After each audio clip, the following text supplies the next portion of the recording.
The old lecture hall smelled faintly of ozone and sterilized resin. Rows of amphitheater seats rose steeply around the central teaching dais, where a shimmering holodisplay projected shifting planetary orbits above the head of Professor Chiralk. He stood tall on three jointed legs, arms folded behind his back, his iridescent exoskin catching flickers of star-mapped light. Around him, dozens of alien students sat upright, furred, scaled, gelatinous, feathered, representing the brightest minds from 35 star systems, all listening with attentive reverence. All sapient life evolves, Chiralk declared, but only those born under constant, ruthless pressure are forged into true Deathworlders. He gestured toward the holomap, now rotating slowly to reveal his own homeworld. Cathara, acidic oceans, megastorms lasting weeks, predatory flora that grew faster than their prey could walk. The room collectively exhaled, respectful, impressed. Cathara's biosphere hosts over 6,000 identified lethal species. 93% of our megafauna is carnivorous. Average annual mortality from environmental causes, 14%. And still we endure. He paced, mandibles twitch no mention of those correction. He blinked slowly, as if basking in the gravitas of his own words. We are the only known Deathworld civilization to reach spacefaring maturity. The only one. No one challenged him. Not the Nothari twins with their oxygenated carapaces, not the drifting Yarilo mine florets seated in nutrient vapor columns. Not even the Linari historian, whose species once catalogued a solar flare as art. Except, of course, for the human sitting quietly near the back. Alex raised his hand. Chiralk paused, mid-pose. Yes? Exchange student Alexander, do you have a question? Just a comment, really, Alex said. Ever heard of Earth? A few students turned. A pair of Drelzy clicked their tongues. No, keep it alien, but not absurd, hummed nervously. Someone emitted a low-frequency buzz. Chiralk didn't laugh. He looked at Alex the way one might look at a wall that had started talking. Earth, Chiralk said flatly, is a temperate, carbon-rich biosphere with stabilized climate bands and relatively low predation ratios. Your file classifies it as Tier 4, risk level negligible. Hardly a death world. That file, Alex said, didn't include the box jellyfish, or cassowaries, or the fungal species that turns ants into zombies. One of the Yarilo wilted slightly in its nutrient mist. Alex continued. Or venomous platypuses, crocodiles that can smell blood underwater, microbes that can kill you slowly or fast, depending on how lucky you are. And that's just the fauna. The weather alone can rip your house off the ground or drop ice from the sky the size of fists. I've seen your meteorological logs, Chiralk said, but there was a subtle stiffness in his stance now. They're not uncommon in transitional zones across neutral worlds. Alex leaned forward. We once recorded a temperature swing from 80 degrees Fahrenheit to below freezing in a single afternoon, in spring, in Kansas. A feathered student raised a wing hesitantly. Where is Kansas? Somewhere between Tornado Alley and the Dust Bowl. More laughter, though it was thinner this time. A few students stared at Alex like he'd just confessed to swimming in acid for fun. Alex shrugged. Don't get me wrong, we've adapted, but if you're going to talk about Deathworlders, maybe don't end the list at yourselves. Chiralk narrowed his pupils. You're suggesting Earth meets Deathworld criteria. I'm saying you haven't seen the half of it. There was a beat of silence before Chiralk stepped back toward the dais and tapped into the panel interface with two clawed digits. The holomap shifted again, now displaying a hemispherical chamber schematic labeled Biome Adaptation Simulator. This device, Chiralk said slowly, is used to model alien ecosystems for survival training. It has been calibrated against every known Deathworld scenario. He rotated toward Alex. Are you volunteering a demonstration? There was the sound of air being inhaled through gills. No one moved. Alex, to his credit, hesitated. Just a flicker. Then he nodded. Sure, why not? 10 minutes later, Alex stood in front of the BAS chamber, stripped down to base gear. A gray climate-adaptive suit with integrated vitals monitor and a gel pack collar for temperature regulation. He didn't look confident. He looked like someone remembering every documentary on animal attacks he'd ever seen. The chamber tech, A slim violet-skinned Corelli named Vesk pulled up Earth's data package. "We've never used planetary data directly from local files before," she warned. "The baseline unpredictability will be significant." Alex gave a half nod. "Just try not to kill me." "Statistically unlikely," she said, "but not impossible." Inside the simulator, Earth spun slowly above the holoplate. Vesk tapped in the coordinates for randomized environmental triggers, cross-referenced with climate zones from Siberia, the Amazon basin, Australian coasts, and Midwest America. The screen blinked twice. "Ready?" she asked. Alex's throat bobbed. "Let's get this over with." The simulator door sealed with a hiss. The first 30 seconds were manageable. Dense humidity, the sound of insects, tropical heat rising past 100 degrees. Alex squinted through thick air and pushed forward into simulated jungle. Giant leaves dripped condensation, something chirped, then hissed. Then it changed. In an instant, the air dropped 20 degrees. A gust of wind nearly knocked him sideways. Snow flurried out of nowhere. Alex gasped, arms over his face. Then a thunderclap. Simulated lightning struck a nearby tree. The jungle was gone. Now it was high plains, blistering sunlight, dust in his eyes. Then rain sheets of it. Then something else. A howl. Predator simulation. Alex turned just in time to see a blur leap from the side. Real pain radiated across his ribs. He hit the ground, rolled. Then darkness. Cold, water lapping at his legs. Hypothermia warning blinked in red across the vitals monitor. Oxygen levels dropped as fog rolled in. That's when the system flagged him as in distress. Vesk slammed the override. The chamber hissed open.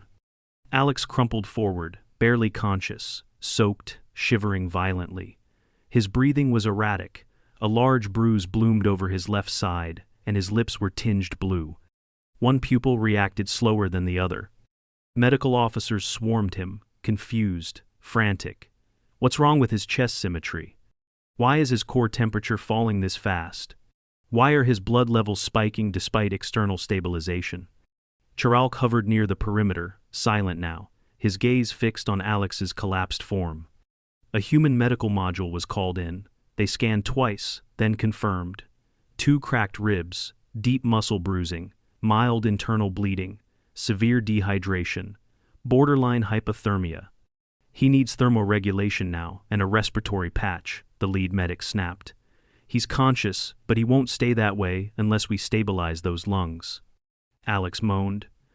"Don't put me back in that thing, I get it, I win." Then he passed out. 2 hours later, Alex was on oxygen support in the recovery ward. He drifted in and out of sleep, his chest bandaged, his temperature slowly climbing back to safe levels. Fever hadn't set in yet, but the medics were watching for signs. And in Lecture Hall 4, the Biome Studies class sat in stunned silence.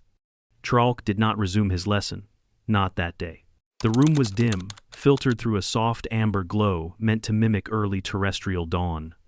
The medical bay's climate was optimized for pan-species recovery, but someone had discreetly adjusted Alex's unit warmer, drier, and stocked with a hydration drip now half depleted. His vitals pulsed slowly on the overhead display, stable but far from optimal. 3 days had passed since the simulator incident. The cracked ribs were taped and padded, though any attempt to shift brought sharp, breathless pain. The bruising down his left side had deepened to a nasty wine purple, pooling at his hip. More concerning were the breath sounds, wet, irregular, and the oxygen line that still fed his nose despite his protests. Alex turned his head slightly and winced. Even that hurt. "Why does my lung feel like someone poured soup in it?" he rasped. Dr. Yelsha, the attending alien physician, blinked her 5 eyes in rapid succession, surprise, concern, irritation, all at once. "Because you developed a mild pulmonary infection, likely from aspirating simulated bog water. We're managing it with narrow-spectrum antimicrobials compatible with human cell membranes. Try not to complain while breathing. It taxes your diaphragm." "I wasn't complaining," Alex said. "I was narrating." She exhaled through her spiracles. "Do you humans always joke when injured?" "Only when we're not dying. It confuses the bacteria." Yelsha paused, pen poised above the chart. That wasn't a serious statement, was it? Alex gave her a thin, fever-glazed smile. No, Doc. Just delirious. Word had spread. Not through official channels, but through the interstellar version of gossip pulses between learning pods, shared flashes from neural pads, speculative murmurs across nutrient bar tables. The Terran had nearly died. And more bizarrely, he volunteered for it. Several students from Tralk's class visited on the fourth day. First, one of the feathered Zelari twins, bringing a thermally inert canister of fruit paste, impossible to open with one hand, which Alex discovered the hard way. Then came the gelatinous Urilo, who hovered awkwardly for 10 minutes without speaking, before producing a neatly labeled list of Earth's top 5 most lethal birds, which it had compiled from Xenoweb sources. The number one entry, much to the Urilo's fascination, was indeed the cassowary. That's real? Asked the Urilo, rippling slightly in its hover casing. Alex wheezed a cough. Very real. They've sent people to the hospital for looking at them funny. Do they possess neurotoxins? Nope, just attitude. The Urilo wobbled thoughtfully. We were not taught this in pre-departure orientation. Neither were any of them, apparently. Because on the 6th day, after Alex's fever finally broke and he could sit up for more than 10 minutes at a time, he awoke to find Professor Chiralk himself waiting silently beside his bed. Alex blinked. If this is a dream, I'm gonna punch it. Chiralk inclined his head. You are awake, and under analgesic sedation, I presume. Little bit. Why? I require clarification. Alex sighed. Can I clarify after I sit up without crying? Chiralk stepped forward and produced a small projection disc. It hovered, flickered, then displayed a slow rotation of Earth. I accessed historical data from your global archives. Lightning that incinerates homes, storms with sustained winds exceeding 300 kilometers per hour, apex predators with night vision and olfactory tracking, and pollen seasons. Don't forget brain-eating amoebas, Alex muttered. They really round out the package. Chiralk didn't laugh. Your species builds homes in floodplains, in volcanic zones, on fault lines. You repeatedly rebuild them. We have short memories and good insurance. You celebrate dangerous weather with festivals. Not always on purpose. Chiralk stared at him. Your historical records include conflicts over salt and whale oil. Have you tried salt on popcorn? Another long pause. Finally, Chiralk turned the projection off. You said Earth was not considered a death world, that it was just home. Still is, Alex said, coughing lightly. We're not trying to impress the galaxy. Most of us are just trying to make rent. That is deeply irrational. Alex gave a lopsided smile. Yeah, well. So is riding a two-wheeled frame down a mountain with no brakes, but that hasn't stopped anyone I know. Chiralk was silent. Then, carefully, I believe Deathworlders must be forged by terror, hardened by constant threat into something unrecognizable, something unrelatable. And what did you see?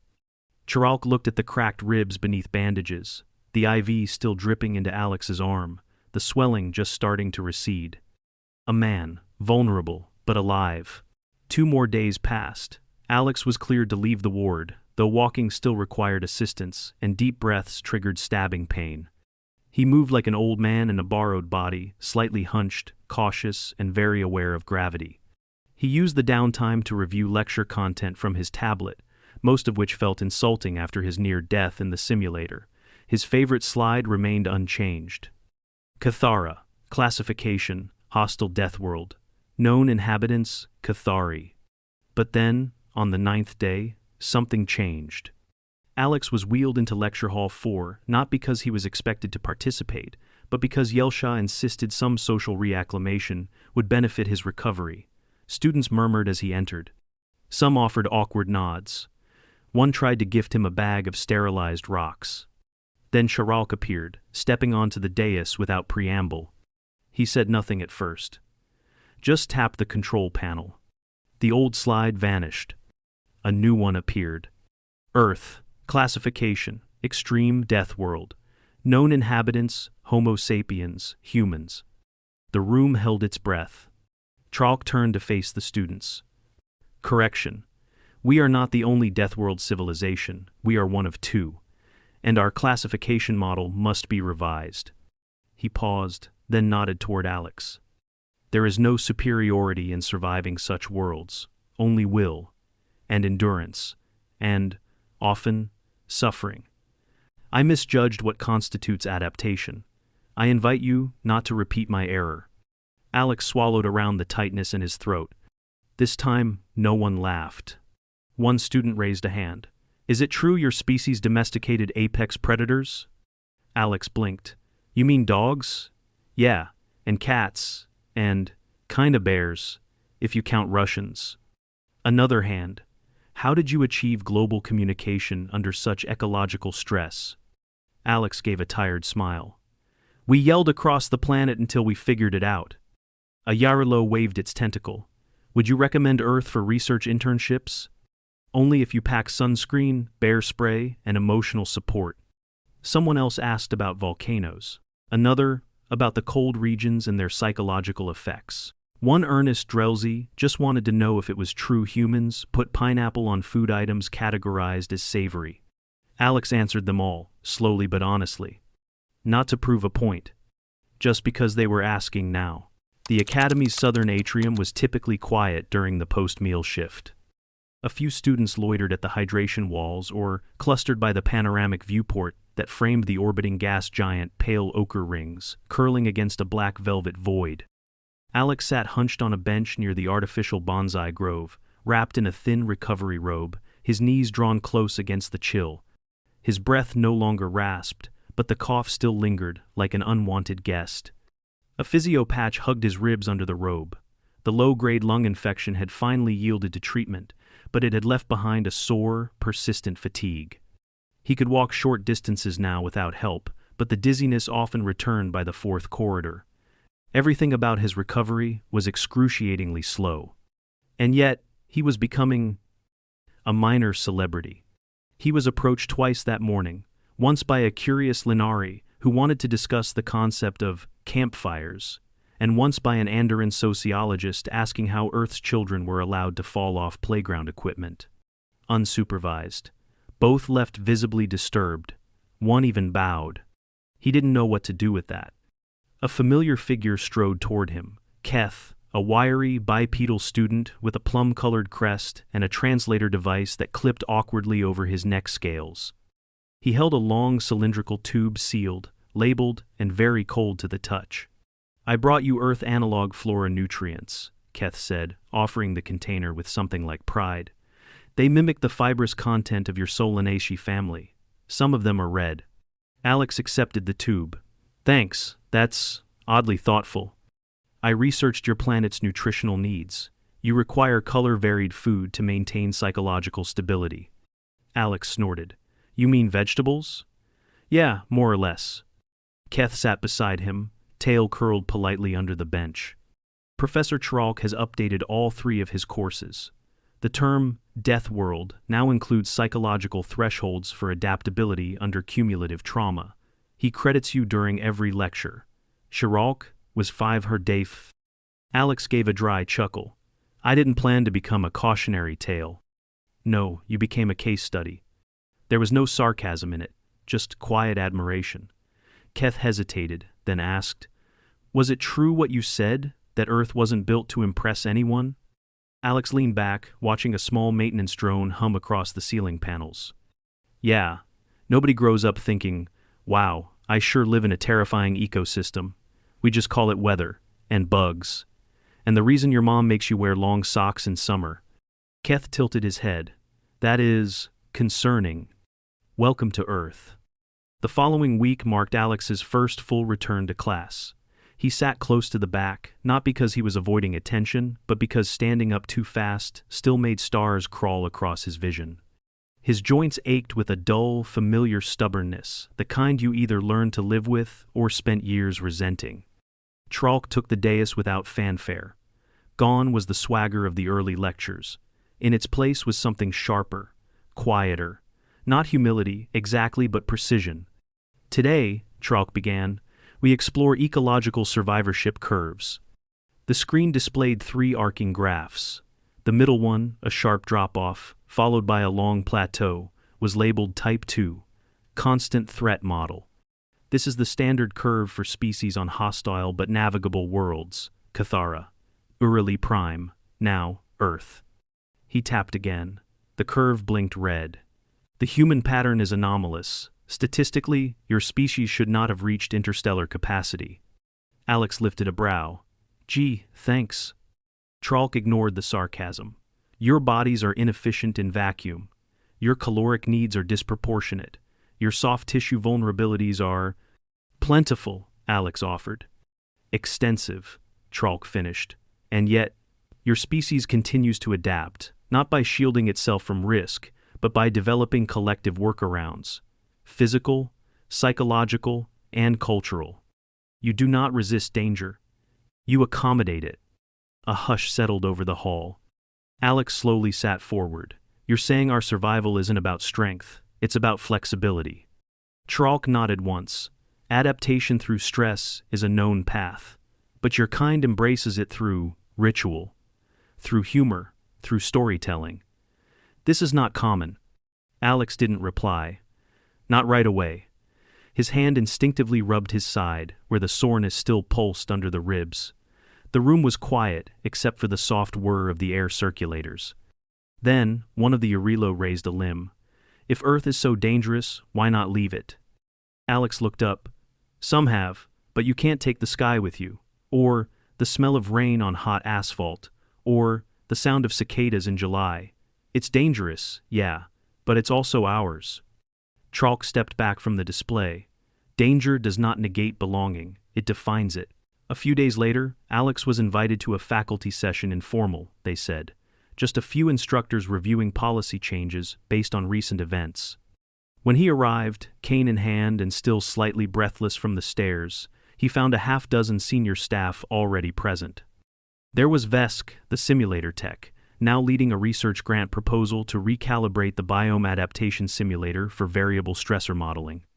Yelsha sat nearby, contributing notes from the post-incident medical logs. Even Tralk was present, albeit standing stiffly near the data projector, hands clasped. We'd like your permission, Vesk began, to include your BAS session data in a broader study. Anonymized, of course. Alex blinked. You want to use my brush with death as academic fodder? Only the physiological segments, Yelsha said. Your recovery cycle is frustratingly normal, which is exactly the point. Tralk added, we have already had inquiries from 3 other institutions. Alex scratched his head. You're telling me Earth's weather is about to become homework? No, Vesk said. Earth is becoming a model, for survivability, not supremacy. That gave Alex pause. Fine, he said finally, but I want something in return. Yelsha narrowed her eyes. Monetary compensation is regulated. Not credits, Alex interrupted. Start teaching about us right. No dramatics, no bravado, just truth. The good, the awful, the weird, the stuff that actually matters. He looked directly at Tralk. Tell them we don't wrestle apex predators because we're fearless. We do it because sometimes that's just what it takes to get to the mailbox. Tralk dipped his head. Agreed. Alex nodded. Then added, also, someone owes me a new pair of boots. The simulator soaked the last ones. That night, alone in his room, Alex stared at the stars outside his viewport. The gas giant's reflection shimmered faintly against the Academy's hull. He thought of the simulator, of the freezing water, of the pain in his chest when he fell. He thought of Earth not as a point of pride, or proof, or justification, but as a memory, a place filled with absurdity and danger and kindness and chaos. A place that had taught him how to stand back up when standing hurt like hell. He smiled faintly, leaned back, and closed his eyes. He had survived worse. By the time the seasonal winds returned to the orbital campus, dry cross-currents from the station's exterior climate modulators sweeping down the southern concourse, Alex was walking unaided. Slowly, with the occasional grimace, but upright and unassisted. His ribs still ached when he sneezed, and there were mornings when the joint in his right knee stiffened so badly he had to massage it awake, but the bruises had faded. The fever was long gone. The lung infection cleared. He still kept a backup inhaler, just in case. The medical wing had officially discharged him that week, though Dr. Yelsha muttered something about reckless biologics and human self-sabotaging through stubbornness in her notes. He didn't take it personally. After all, she was probably right. What had begun as a humiliating detour, one dumb dare in a lecture hall, had spiraled into something far stranger, a shift. Not just in perception, but in curriculum, in policy, in the way other species regarded him when he walked through the atrium or stood in the hydroponic queue. He used to draw snickers. Now he got nods. Sometimes stares. Once, he even got a cautious fist bump from a Grelkin engineer who had no fists. And still, it didn't feel like victory. One morning, Chiralk approached him in the central observatory. The older alien looked, as always, like he had stepped straight out of a preservation tank. Posture rigid, gaze sharp, voice a clipped monotone of gravitas. But today, his tone was different. Quieter, less didactic. "Alexander," he said, "your term concludes soon." Alex nodded, watching the soft orbit of a nearby ice moon. 3 weeks. Then it's transport home, assuming I pass Xenopsych final. Chiralk paused, as if weighing the wind before speaking. "I'm submitting your experience for archival recognition, as a precedent for interspecies resilience modeling." Alex smirked. "So, I'm going to be a footnote in someone's survival textbook?" Not a footnote. A case header. That earned a laugh. It hurt, slightly, but it was real. "I was wrong," Chiralk added. "About your species. About you." Alex raised an eyebrow. "You sure it wasn't just that I refused to die convincingly?" Chiralk's eye spots narrowed. "It was that you admitted it hurt." That landed heavier than Alex expected. Because it had hurt, still did, in moments he didn't let anyone see. The nights of aching ribs and phantom fever, and the quiet terror of waking up short of breath. But he hadn't minimized it, hadn't joked his way through it all. Maybe that's what stuck with them. "Good," Alex said at last, "because there are a lot more of us back home, and if someone else ever gets into that simulator, I want them to be warned." During the final week of term, the Academy hosted its traditional cross-cultural colloquium. It was part symposium, part chaotic science fair, complete with regional food simulations, lectures by visiting experts, and more than one ambassador awkwardly shaking hands with creatures who had no concept of grip pressure. Alex had been asked to present. Specifically, a panel titled Human Resilience in Deathworld Conditions, a first-person account. The room was packed. He stood at the podium, still in his academy robe creased at the elbows, collar a little loose, and took a long moment to breathe. The audience included faculty, students, even off-world researchers, beaming in through projection relays. At least 3 camera drones hovered mid-air, silent and blinking. He tapped the display panel, and the screen behind him lit up. A single word. Earth. No fanfare. No dramatic visuals. Just Earth. He looked out across the room. "I know what you're expecting," he began. "Stories about crocodiles and lightning and rabid wildlife. And yeah, those exist. But if you only measure a planet by how likely it is to kill you, you miss what it teaches you along the way." He clicked the panel again. This time, footage. A wildfire sweeping through a forest, then volunteers forming a human chain to rescue trapped animals. Hurricanes battering coastlines, followed by neighbors rebuilding homes together. Footage of people skiing down volcano slopes. A kid in a parka petting a wolf dog through a wire fence. An elderly woman smacking a bear with a frying pan. "You see danger, we see normal," Alex said. "Because survival isn't just about escaping what's trying to kill you. It's about adapting so well, you learn how to thrive anyway. Sometimes through technology, sometimes through sheer stubbornness, sometimes because it's the only option left." Another tap, a slow image collage, homemade snow shelters, desert agriculture, space launch towers wrapped in flame-proof sheets. Then, a final slide.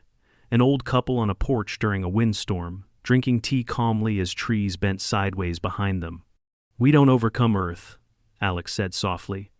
"We live with it, laugh through it, sometimes curse it, But always, we stay. Because home isn't just where you feel safe, it's where you belong, even when it's trying to kill you with pollen. That earned actual laughter. Not nervous this time. And if you want to understand humans really understand us, don't start with our weapons or our technologies or even our bodies. Start with our tenacity, our weirdness, our ability to take the most dangerous planet we've ever known and build playgrounds on it. Silence, then applause. Long, genuine. Trauk stood in the back, unmoving, but Alex saw his chin dip once. Approval. That meant more than he could say.